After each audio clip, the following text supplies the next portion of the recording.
Dari tadi gini loh, ini ada teman-teman mahasiswa dari berbagai kampus menggugat kita.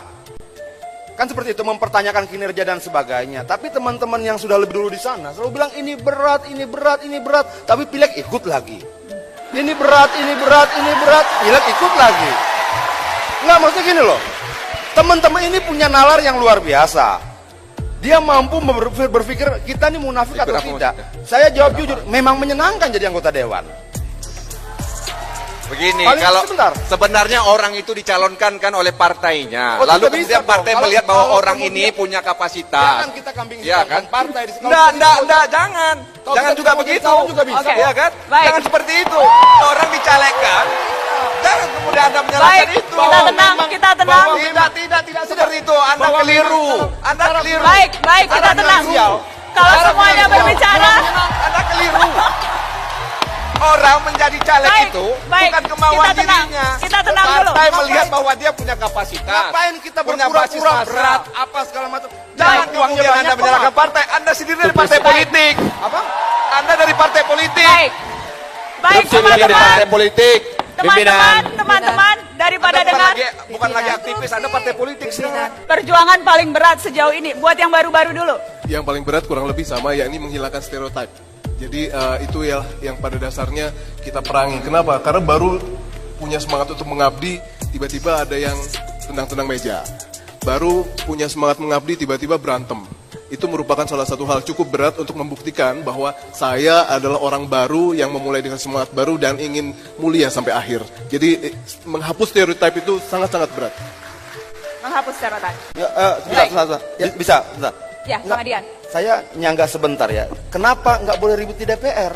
DPR itu parlemen itu parley. Tapi Oh, jangan kita sampai tendang-tendang meja, Pak. Atau Bagaimana? berantem, jangan, lebih Nah, kepada ini diskusinya, persoalan Pak. gini. Formatnya yang rakyat tidak Begini, suka. gini. Bagi saya masalah gini. Bukan persoalan nendang mejanya harus kita lihat dulu. Bukan persoalan rebut mic-nya atau ngambil palunya. Tapi kenapa palu itu harus diambil ketika pemimpin sidang tidak mampu memimpin sidang itu? Sebentar, tadi sebetulnya Bang Adian itu memberikan contoh bahwa sesungguhnya tidak apa-apa kalau memang harus bertengkar dalam tanda kutip karena itulah tugas parlemen. Bukan.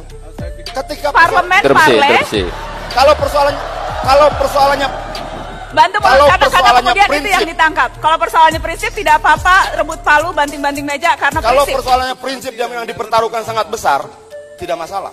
Yang jadi masalah kalau tidak persoalan dijaga persoalan. Ini yang menjadi beban buat saya. Sama seperti di ruangan ini, banyak pertanyaan yang mutar-mutar tidak jelas arah untungnya kemana. Di DPR tiap hari kita temui itu. Sampai mendengar rapat pun kadang-kadang menyebalkan.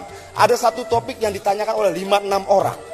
Kenapa kita sebenarnya tidak fokus dan sebagainya. Hal seperti itu. Beban Baik. kedua bagi saya adalah bagaimana tetap menjadi... Stereotip tadi juga beban untuk Anda tidak Bang Adian? Stereotip Stereotip mana? bahwa kemudian persepsi publik DPR sedemikian buruk. Tidak penting. Itu sudah kita pilih menjadi anggota DPR. Interupsi pimpinan. Kita sudah baca bahwa itulah pandangan rakyat. Tidak setelah masuk kita bilang ini beban buat kita, tidak bisa dong. Bagi saya itu melemparkan tanggung jawab. Ketika saya masuk sebuah institusi bernama DPR, saya sudah harus siap untuk tidak diterima orang, saya harus siap untuk dicaci maki orang, saya harus Baik. siap untuk dianggap korupsi. Interupsi pimpinan. Dan Baik. itu tidak bisa kita anggap sebagai stereotip yang membebani kita. Saya kasih kesempatan Mas Arief menjawab. Tidak nyala, boleh tolong dimatikan Memang dulu? ini bukan popularity contest. Tetapi saya selalu percaya yang namanya substansi dan tata krama, manner itu juga sangat penting. Karena rakyat nggak suka drama. Drama cukup di sinetron, di prime time-nya, TV saja. Jangan ada di DPR. Kita harus memperjuangkan lebih kepada substansinya. Saya pikir itu yang saya ingin sampaikan. Yang saya takutkan kalau kemudian di DPR itu menjadi kumpulan orang yang hidup makan gaji dengan kesantunan palsu. Interupsi, Dia tidak berani. Interupsi pimpinan. Kalau kita mau Panelis, menyepakati Nanas. DPR itu harus penuh dengan kepalsuan seperti itu sampai kemudian berbicara maju ke depan pun dilarang, bertengkar, Nana. berdebat dilarang, lebih baik jadi anggota Saya DPR. Baik. Yang kita pertaruhkan menjadi anggota DPR itu kan tidak cuma gagasan, tapi ideologi kita pertaruhkan di situ. Kasih tepuk tangan Bang Adian. Setelah terpilih, tugas kami budgeting, legislasi, dan pengawasan. Aku sengaja memilih bidang legislasi, bidang hukum. Itu kalau di DPR namanya air mata. Aku tidak mau memilih mata air, banggar, aku jauh itu. Jadi itu, ya kalau Mata orang air mengatakan, itu maksudnya komisi basah, tempat Ya, bisa komisi basah. tempat bisa dapat Ya. uang nggak halal. Ya, dan apa yang dikatakan Toto? Iya, ya iya. betul. Betul. Jadi apa yang dibilang Najwa kita harus katakan betul. Mana? Banyak yang mencari mata air yang basah. Itu yang akhirnya jadi pasien KPK. Itu fakta.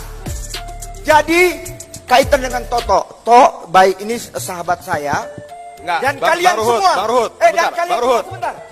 Komisi 3 menjadi komisi air mata kalau tidak punya kantor pengacara. Kalau punya kantor pengacara, komisi 3 mata air itu. Enggak. Jadi Interupsi pimpinan. sebentar, Najwa, sebentar. Pimpinan. Sebentar. Jadi apa yang dikatakan Interupsi. Adian itu betul, ya. Tapi kan Adian di komisi 2. Saya di komisi 3. Interupsi. Jadi Dan yang kebetulan punya kantor pengacara. Pimpinan. saya tidak punya kantor pengacara. Tidak punya kantor pengacara, Karena Bang kami Adian, jangan salah tidak, menuduh. kami Tidak otomatis punya. cuti. Saya ini cuti udah 10 tahun. Ini fakta. Jadi Baik. kaitan dengan Toto, kaitan semua yang di dalam ruangan ini, saya mohon, jangan hanya jadi pengamat. Marilah masuk partai politik agar menjadi petarung. Sudah di dalam, baru kalian rasakan. Baru kalian rasakan. Interupsi. Saya mohon, jangan omong doang. Terima kasih. Mas Toto, apakah memang harus perlu Interupsi. duduk menjadi anggota DPR dulu baru bisa memahami itu? Pengamat katanya omong doang. Buat saya sederhana, kalau ada polisi atau ustadz menasehati maling, masa malingnya bisa jawab, Anda jadi maling dulu, baru tahu rasanya jadi maling. Itu kan logika yang salah. Ini contoh.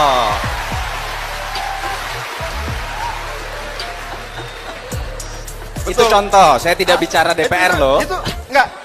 Interupsi pimpinan. Pimpinan. DPR, Itu analoginya. Pimpinan. Saya tidak Ana- bicara DPR. Analoginya Pimpinan. bisa menyesatkan itu, analoginya menyesatkan. Enggak, maksudnya Baik. gini loh.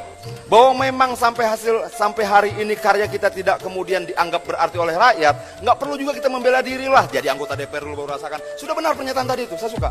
Cocok kali ini. Pimpinan. Pimpinan. Baik. Interupsi pimpinan.